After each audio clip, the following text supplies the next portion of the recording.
So Cole and I started working together at the end of this past year. So we're maybe in month 3 together.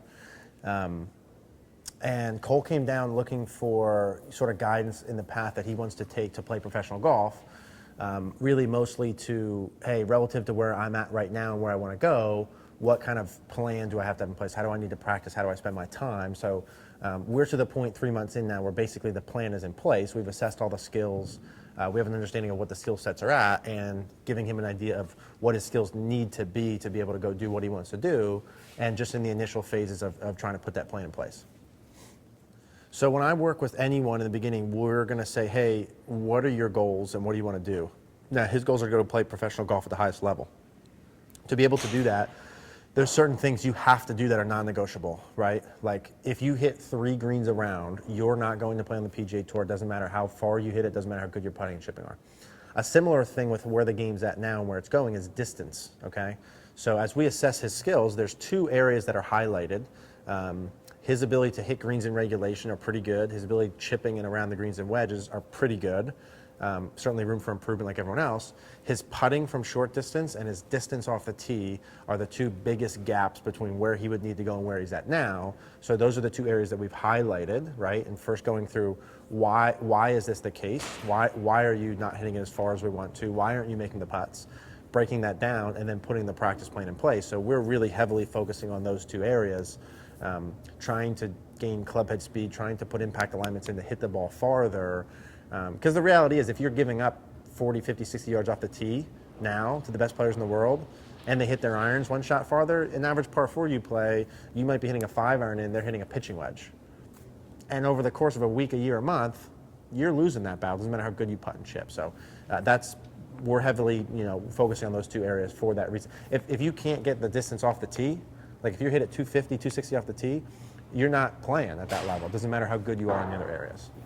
After we identified the distance part for him being the biggest priority, then we have to look at the mechanics and understand why we're not hitting it as far as we want, and then what pieces would we introduce or add to start hitting it farther. So we're going through some of the in-swing, backswing pieces that we would do for speed, and then also swing direction during the downswing. Both 2 things that can really enhance the speed mechanically. Much better. Still a lot of roll. No. I think that's pretty darn good. So let's define some of those things that when you check it, you know what you're looking at. If we get let's get you club parallel going back, this first part, I want that to basically cover your hands. Yeah. Or slightly outside. And that face tilted in. Yeah. Kind of the same as your posture. Yeah. That's perfect. And then when we go up left arm parallel, I want that pointed inside the ball line for speed so the shaft feels light. That's perfect. And then at the top. That's actually not so bad. Well, yeah. What do you think? What is that? But I mean, what I feel and what that actually looks like is much different in my mind. You know what I mean? You and everybody else. Yeah. Me too. I'm right with you. This is why you need some form of feedback with this so that you can So tell. Now if I go to hit normal shots, should I just be more worried about looking like that? Well, when you say normal shots, what do you mean? This like is when your I go normal. into do the curve and the traj, should I feel that or should I not feel that? I would put it in. I would say this is how you swing the club now. But what if I'm not producing the shots or the contact I want? Learn how to do it with this. Okay. Okay. Yeah. Okay. Yeah. Because you feeling these 2 exaggerations puts you exactly where we want to go. I don't think I've ever had the club like that at the top. I don't think so either. Because you've never exaggerated like that. Yeah. So that's beautiful. Uh-huh. But now if you don't exaggerate, is that going to go in these spots? I don't know. Probably not. Definitely not. Yeah. Definitely will not. It's going to go in and then laid off again. Too much roll. And for us, for our priority, the whole point of we're doing this is not for solid contact. It's not for better ball control. It's for speed. Yeah. Right? So we need to do that. Up and perfect. Now that's all we've talked about. We talked before about the hand path not getting deep. All of our stations have been backswing for you. Yeah. No downswing. Yeah. Now that looks pretty good. So we have to start a conversation about what are you going to do from there. Yeah. Okay. And why we're doing that first one. There's things you have to match up with this compared to where you were before. Okay, so do we want to go further than that, or is that where we want to go? Further meaning Like longer? hands higher? So let's use a reference point of like your arm to your shoulder line. Okay, yeah. Because that's like, that's an easy reference point. So if I take your shoulder tilt there and I draw like a line up that left arm, it's a little more vertical than your shoulder. Do you agree with that? Yeah. Slightly. Yeah. And I'm going to just leave that how that is, but it's a little bit more vertical. Now, there's a point. Could you go a little bit more vertical yet, and could we get more speed? We could. Could you play from there, and could we add more speed compared to where you were? Yes.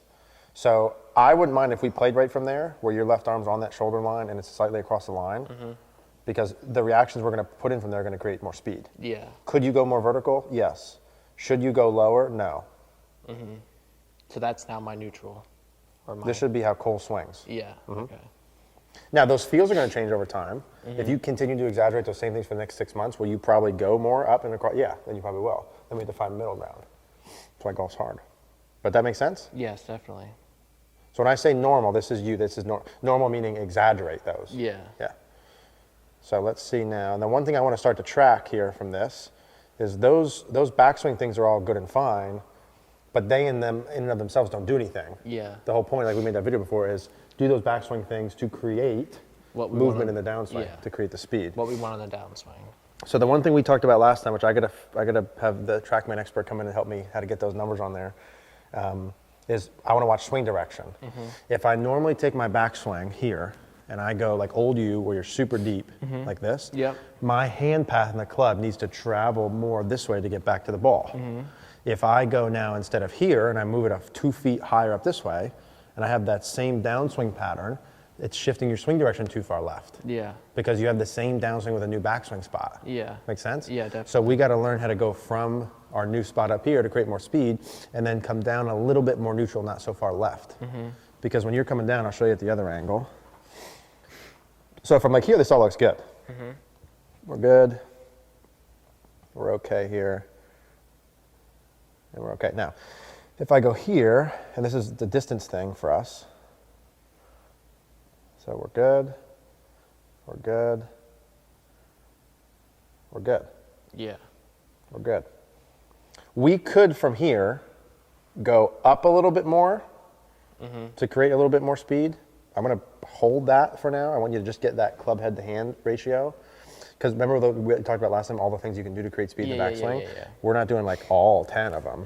But that looks very good compared to before. Do you agree? Way better. Yeah, much better. Could you do more? Definitely. Could do more. I would do no less. I'd do this or more. Yeah. You're going to start doing more just by feeling the same exact level of exaggeration for more time, Yeah. or increasing level of exaggeration. Yeah. Those are your two options. Okay. Right?